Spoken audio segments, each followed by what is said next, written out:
সুপ্রিয় শিক্ষার্থীবৃন্দ, তোমাদের প্রতি রইল আমার অনেক অনেক শুভেচ্ছা ও আন্তরিক ভালোবাসা। আমি দুলাল চন্দ্র রায়, সহকারী অধ্যাপক, অর্থনীতি বিভাগ, মোহাম্মদপুর আইডিয়াল কলেজ। সুপ্রিয় শিক্ষার্থীবৃন্দ, আশা করি তোমরা ভালোই আছো। আমি আজ এই ফাল্গুন মাসের শেষের দিনে তোমাদের বসন্তের শুভেচ্ছা জানাচ্ছি। শিক্ষার্থীবৃন্দ, আমি ইতিপূর্বে অনলাইনে তোমাদের 15টি ক্লাস নিয়েছি। আশা করি তোমরা সেগুলো দেখেছো এবং তোমাদের পাঠের ক্ষেত্রে অনেক তোমরা উপকৃত হয়েছো। আজকে আমি যে বিষয়টি তোমাদের মধ্যে আলোচনা করব সেটি তোমাদের অর্থনীতি প্রথম পত্রের 5ম অধ্যায় থেকে আলোচনা করব। আজকের আমার পাঠের শিরোনাম হচ্ছে শ্রমিক সংঘ, ইংরেজিতে বলা হয় ট্রেড ইউনিয়ন। শিক্ষার্থীবৃন্দ, আমরা প্রথমে জানব শ্রমিক সংঘ কি। ইংরেজিতে বলা হয় trade union. What is trade union? আমরা ট্রেড ইউনিয়ন বা শ্রমিক সংঘ বলিতে কি বুঝি সেটাই আগে আলোচনা করব। সুপ্রিয় শিক্ষার্থীবৃন্দ, তোমরা অনেকেই জানো প্রতিটি শ্রমিক তাদের পেশাগত এবং তাদের বিভিন্ন দাবিদাবা আদায়ের জন্য বিভিন্ন সংগঠন তারা গড়ে তোলে। তেমনি আমরা এই শ্রমিক সংঘের আলোচনা এভাবে করতে পারি, সংজ্ঞা দিতে পারি। শ্রমিকরা তাদের বিভিন্ন ধরনের দাবিদাবা এবং তাদের আয়ের বিভিন্ন সুযোগ সুবিধা আদায়ের লক্ষ্যে সংঘবদ্ধভাবে যে সংঘ বা সংগঠন তারা তৈরি করে, গঠন করে, তাকে বলা হয় শ্রমিক সংঘ। তাহলে সুপ্রিয় শিক্ষার্থীবৃন্দ, আমরা জানলাম যে শ্রমিক সংঘ কি। শ্রমিক সংঘ সাধারণত আমরা এভাবেই বলতে পারি যে শ্রমিকেরা তাদের বিভিন্ন ধরনের দাবিদাবা, বিভিন্ন ধরনের দাবি আদায়ের লক্ষ্যে তারা একত্রিত হয়ে বা সংঘবদ্ধ হয়ে যে সংগঠন গঠন করে বা গড়ে তোলে, সেই সংগঠনকেই বলা হয় শ্রমিক সংঘ। তাহলে শ্রমিক সংঘ বলতে আমরা কি বুঝলাম? আমরা বুঝলাম যে শ্রমিকেরা সংঘবদ্ধভাবে, শ্রমিকেরা তাদের বিভিন্ন দাবিদাবা, বিভিন্ন দাবি আদায়ের লক্ষ্যে একত্রিত হয়ে তারা একসঙ্গে যে একটি সংঘ গঠন করে, প্রতিষ্ঠা করে, সেই সংগঠনকে আমরা বলবো শ্রমিক সংঘ। অর্থনীতিবিদ সিডনি ও বেটসওয়েপের মতে কাজের বর্তমান অবস্থা ধরে রাখা অথবা অবস্থার উন্নতির জন্য শ্রমিকেরা অব্যাহতভাবে সংগঠন যে গড়ে তুলে সেটাই হচ্ছে শ্রমিক সংঘ। তাহলে শ্রমিক সংঘ আমাদের দেশের শুধু নয়, শ্রমিক সংঘ বিশ্বের বিভিন্ন দেশেই আছে এবং তারা তাদের দাবিদাবা আদায়ের জন্য শ্রমিকেরা তাদের পেশাগত ক্ষেত্রে অনেক সময় বিভিন্ন লাঞ্ছনা, বিভিন্ন নির্যাতনের শিকার হয়। কারণ আমাদের দেশে শুধু নয়, পৃথিবীর বিভিন্ন দেশেই যারা মালিক পক্ষ থাকে তারা হয় শক্তিশালী, অর্থাৎ তাদের হাতে প্রচুর পরিমাণ টাকা পয়সা আছে বলে তারা শক্তিশালী এবং তারা সব সময় চায় শ্রমিকদের শোষণ করতে। আর এই শোষণের হাত থেকে রক্ষা পাওয়ার জন্যই শ্রমিকেরা সংঘবদ্ধভাবে একত্রিত হয়ে একটি সংগঠন তারা গড়ে তোলে। আর এইভাবেই শ্রমিক সংঘ গঠন হয় এবং শ্রমিক সংঘ তাদের শ্রমিকেরা নিজেদের দাবিদাবা আদায়ের লক্ষ্যে, শ্রমিকদের বিভিন্ন প্রকার সুযোগ সুবিধা আদায়ের লক্ষ্যে এই সংগঠনটি গড়ে তোলে। সুপ্রিয় শিক্ষার্থীবৃন্দ, তাহলে তোমরা অবশ্যই জানতে পারলে শ্রমিক সংঘ কি। আমরা এটা এতক্ষণ আলোচনা করলাম। এখন আমি আলোচনা করব শ্রমিক সংঘের কার্যাবলী। শ্রমিক সংঘ সাধারণ শ্রমিক সংঘ বা শ্রমিক সংগঠনরা কয় ধরনের কাজ করে থাকে। আমাদের দেশে এবং পৃথিবীর বিভিন্ন দেশের শ্রমিকেরা সাধারণত তাদের কল্যাণের জন্য, তাদের সুবিধা আদায়ের জন্য শ্রমিকেরা সাধারণত 4টি কাজ করে থাকে, বা শ্রমিক সংঘের কাজ হচ্ছে 4 প্রকার। প্রথমত কল্যাণমূলক কার্যাবলী,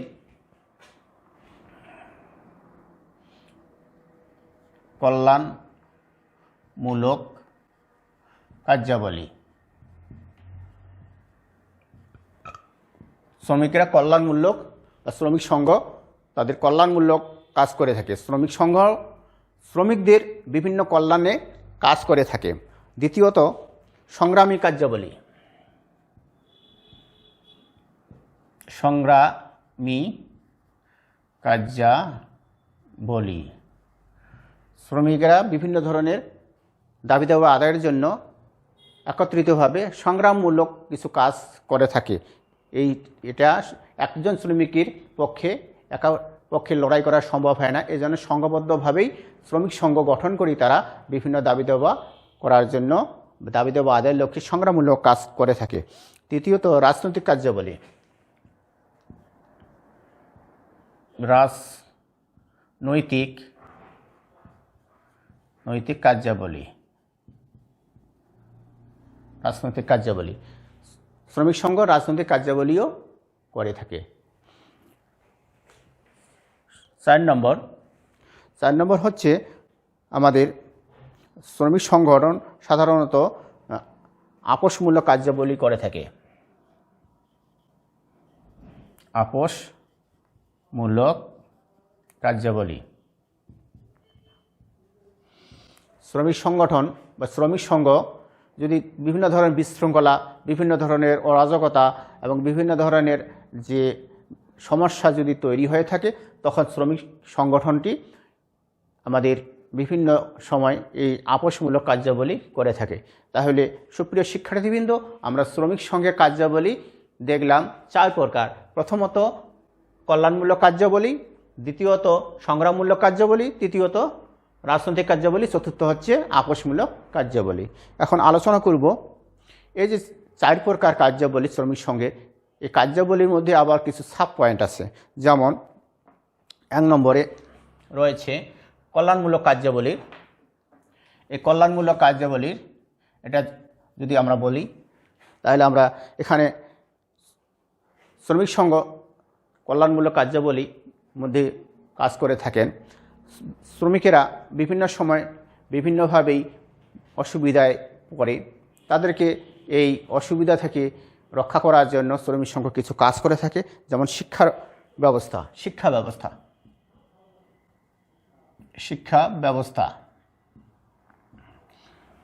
শ্রমিক সংঘ বিভিন্ন শ্রমিক যদি বিভিন্ন ধরনের অসুবিধায় পড়ে এবং শ্রমিক সংঘের মধ্যে যে সমস্ত শ্রমিকেরা তাদের সদস্য হয়ে থাকে, এই শ্রমিকদের ছেলেমেয়েদের শিক্ষা উন্নয়নের জন্য, স্বাস্থ্যের উন্নয়নের জন্য তারা এই শিক্ষা ব্যবস্থা কাজটি করে থাকে। অর্থাৎ বিভিন্ন ধরনের তাদেরকে সুবিধা তৈরি করে থাকে এবং এই শ্রমিক সংঘের যে সদস্য রয়েছে তাদের শ্রমিকদের ছেলেমেয়েদের জন্য শিক্ষা লাভের জন্য বা উন্নত শিক্ষার জন্য বিভিন্ন ধরনের কল্যাণমূলক কাজ করে থাকে। তারপরে হচ্ছে প্রশিক্ষণ।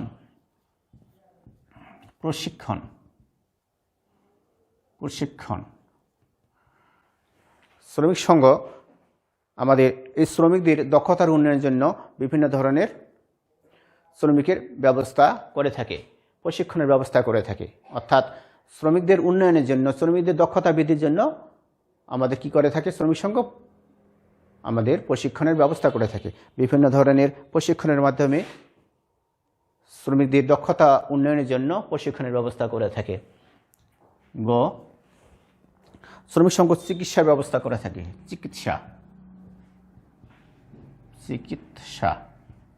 চিকিৎসার ব্যবস্থা করে থাকে। শ্রমিক সংঘ শ্রমিকদের যদি বিভিন্ন ধরনের দৈবাৎ দুর্ঘটনা, বিভিন্ন ধরনের দুরারোগ্য রোগ ইত্যাদি হয়ে থাকে, সে সমস্ত ক্ষেত্রে শ্রমিক সংঘ তাদের এই প্রতিকারমূলক ব্যবস্থা হিসাবে চিকিৎসা ব্যবস্থা করে থাকে এবং তাদের যদি জটিল কোনো অসুবিধা হয় তাহলে বিভিন্ন হাসপাতালে শ্রমিক সংঘ শ্রমিকদের চিকিৎসার ব্যবস্থা করে থাকে। তা হচ্ছে কল্যাণ তহবিল গঠন। কল্যাণ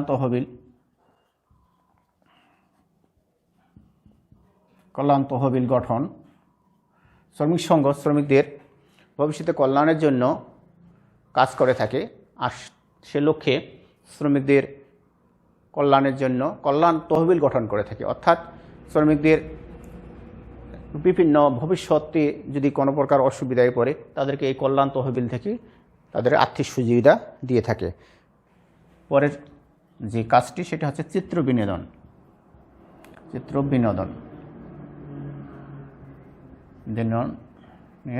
ব্যবস্থা।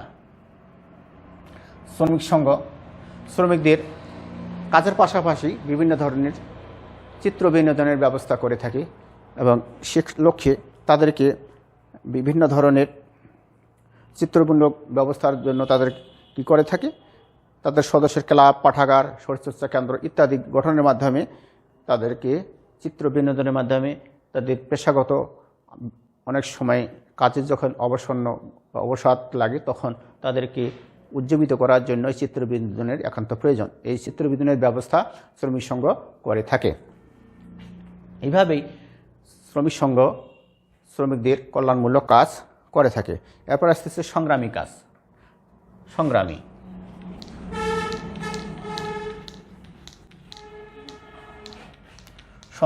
সংগ্রামী কাজের মধ্যে রয়েছে কতগুলো সাব পয়েন্ট। যেমন সংগ্রামী কাজের মধ্যে যেমন রয়েছে যৌথ দর কষাকষি,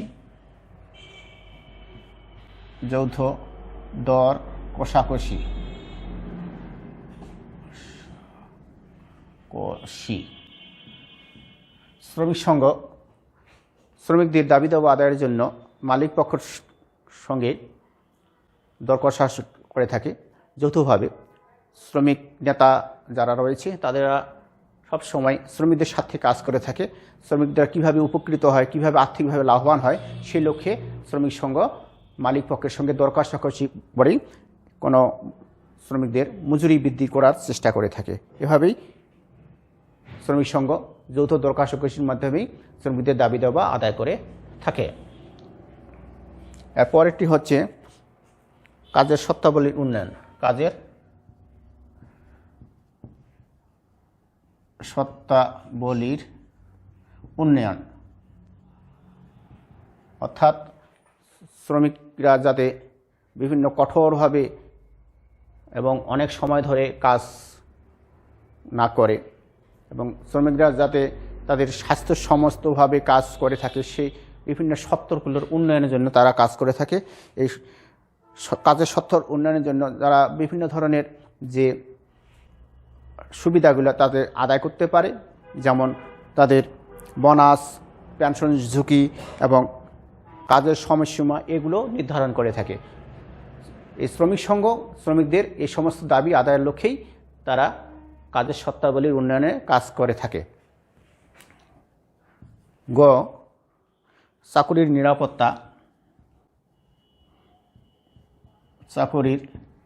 নিরাপত্তা।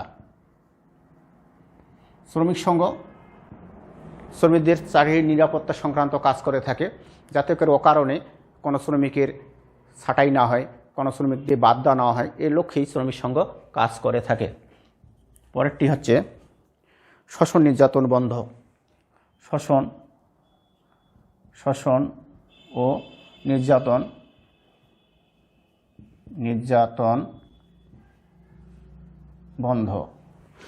নির্যাতন বন্ধ করার জন্য শ্রমিক সংঘ কাজ করে থাকে। শ্রমিকদের বিভিন্ন ধরনের জন্য শোষণ এবং নির্যাতনের হাত থেকে রক্ষা করার জন্য শ্রমিক সংঘ কাজ করে থাকে এবং এই কাজের বিনিময়ে শ্রমিকদের কল্যাণের জন্যই শ্রমিক সংঘ কাজ করে থাকে। এভাবেই শ্রমিক সংঘ শ্রমিকদের কাজ করার জন্য স্পৃহা অর্জন করার জন্য বিভিন্নভাবে কাজ করে থাকে। সুপ্রিয় শিক্ষার্থীবৃন্দ, তোমরা এভাবেই তো পড়াশোনা করেছ। এরপরে হচ্ছে রাজনৈতিক কার্যাবলী। এই রাজনৈতিক কার্যাবলী আছে আমাদের শ্রমিক সংঘ শ্রমিকদের কাজ করার ক্ষেত্রে এবং বিভিন্ন উন্নয়নের ক্ষেত্রে রাজনৈতিক কাজগুলো করে থাকে। পরেরটি হচ্ছে আপোষমূলক কার্যাবলী। শ্রমিক সংঘ যেটি সর্বশেষ কাজ করে সেটা হচ্ছে শ্রমিকদের বিভিন্ন ধরনের মামলা মোকদ্দমা, বিভিন্ন ধরনের যে অসুবিধা থেকে রক্ষা করার জন্য এবং বিভিন্ন পরিবেশের সঙ্গেই তারা আপোষমূলক কাজগুলো করে থাকে। এভাবে শ্রমিকদের উন্নয়নের জন্য শ্রমিক সংঘ যথেষ্ট কাজ করে থাকে। সুপ্রিয় শিক্ষার্থীবৃন্দ, তোমরা এই বই থেকেই, তোমাদের প্রথম পত্র বই থেকেই এই অধ্যায়টি থেকেই, পঞ্চম অধ্যায় থেকেই এই বিষয়টি জানতে পারবে। আশা করি তোমরা বই থেকে ভালোভাবে পড়াশোনা করবে এবং প্রতিটি অধ্যায় থেকে ভালো করে আলোচনা করলে তোমরা জানতে পারবে, শিখতে পারবে এবং এই বিষয়গুলো যদি ভালো করে পড়ো তাহলেই তোমাদের জ্ঞানমূলক, অনুধানমূলক এই প্রশ্নের উত্তরগুলো দিতে পারবে। সুপ্রিয় শিক্ষার্থীবৃন্দ, আজ এ পর্যন্তই। তোমরা ভালো থেকো, সুন্দর থেকো। আল্লাহ হাফিজ।